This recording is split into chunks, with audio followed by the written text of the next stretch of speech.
Alright guys, before this video starts, don't get me wrong, I love FNaF, but there's a lot of stuff wrong with it, so here we go. You see, like, the concept of the game is good. It's pretty good horror, the sitting in one place, creepy environment, the sounds, the bad lighting, the limited power, all of it, it's pretty good, but the character designs are one thing I've always had a problem with. First of all, they're not that scary, especially FNaF 4, even though those are supposed to be the scariest ones. But also, they just don't look like real animatronics. Animatronics don't have those joints that the FNaF characters are known for. So in this video, I'm going to be talking about how I would fix those character designs and how some of them may be okay. Some of the designs had a lot of potential, especially the withered animatronics and the nightmares, not the designs, but their character concepts. Other designs, like these ones, were just mistakes. One of my favorite designs in the entire series is Withered Bonnie, because the missing face is something that you do see often on real animatronics after being abandoned. But still, the way his withering works, it doesn't really make sense. Especially because in canon, they are covered in fur. It's not just something that real animatronics have. They are covered in fur, but the way the holes are, it looks like it's just... I don't even know. I don't know what would break like that. While I'm talking about the withered ones, here are my designs for them. I kept most of the basic ideas of them because I didn't want to drift too far from the designs, because a lot of animatronic redesigns, although they do look really good, drift really far away from the in-game designs. For my Chica, I changed her face shape because her face shape was a little weird. Same with Foxy, I never really liked him except for that one shot in the hallway right here.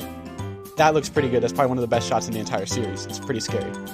Their endoskeletons, I would change if I made them real, but I didn't really have good reference images.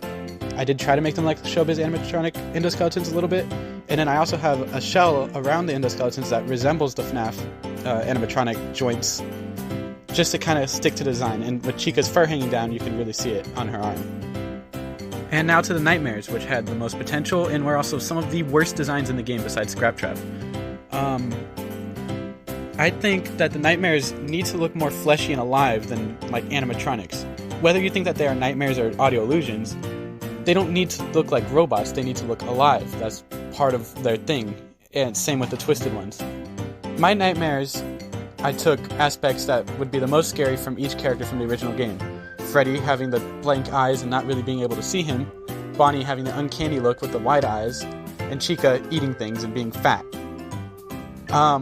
The Freddles I made look kind of like creepy dolls with stuff dripping from their eyes, and I felt like Bonnie should have some guts inside of him because of the whole alive thing. And then the FNaF 1 characters, which are probably the best designs in the series, both in terms of horror and accuracy to real animatronics. While I would love to make them look like Showbiz Pizza Place animatronics, which are both terrifying and just really good designs, I can't because that would be straying too far from the designs, and the point of this is to fix the designs, not change them entirely. Here is Bonnie as Beach Bear though, which I think looks really cool. The endoskeletons is another big problem I have with Five Nights at Freddy's. There are no pistons on it, first of all, which makes no sense at all. There's just ball joints that move, which doesn't make sense. And also, there's teeth on the endoskeleton mouth, which also doesn't make sense. Real endoskeletons don't have that. And it also looks like a skeleton, which also doesn't make sense. The endoskeletons usually are just a structure for the animatronic to support itself on. There's pistons in the parts that need to move, some parts have motors and servos. But these ones don't seem to have any robotic parts at all and just seem to be a little floppy pile of metal. While I'm on the subject of endoskeletons, I want to talk about the Mangle. Along with Withered Bonnie, this is another one of Scott's almost perfect designs. The endoskeleton doesn't really make sense, but the character itself is a really good idea, and is probably one of the scariest characters in the entire game. Besides, the FNaF 1 ones, which have the actual uncanny look that Scott was going for. The Mangle uses two endoskeletons made up into one, and then the segmented joints actually would make sense to have on Toy Foxy because you take it apart and put it back together, and it would make the attraction more fun. I also like the Mangle because of all the lighting choices in every single shot that it's in. It looks terrifying, and it's just scary when it's in good lighting also because it's just a scary design. The big mangle of different animatronic parts put into one big blob. Scarier than the actual blob, which shouldn't even exist. I'm not even going to try to design that one. Now you may be watching this video and thinking, but the FNaF characters always have scared me. ever since I was little. Well, one part of that is because you're told it's horror, so your brain automatically thinks, oh, this is a horror game. I'm kind of scared. I'm a little freaked out right now. So anything you see move is going to scare you. Also, the lighting is a big part of it. If you saw SpongeBob in the same lighting that you saw Withered Foxy in that FNAF 2 hallway that I was talking about, it would be absolutely terrifying.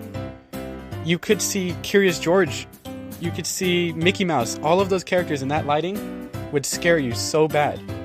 And then the jump scares, of course, are going to scare you to jump scares. It doesn't matter what it is. A jump scare is going to get you. Springtrap is a design that I've always loved, but it doesn't make sense realistically. One, just look at William. He just doesn't look anatomically accurate.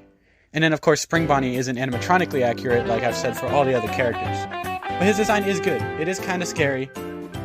It's partially the lighting for that, but it's good. I would change it, though, to make it a little more realistic, with realistic animatronic parts going into his body, and make a Springlock suit that could actually function realistically. I'm sure the ones in the game could function realistically, but it wouldn't break his body in that way. And now, I'm going to talk about Minecraft. Alright, so this game isn't a game that you would think is scary, right? But if you've ever played at night in Minecraft, and you don't have anything to defend yourself, it is one of the scariest things ever. In my opinion, it is scarier than Five Nights at Freddy's.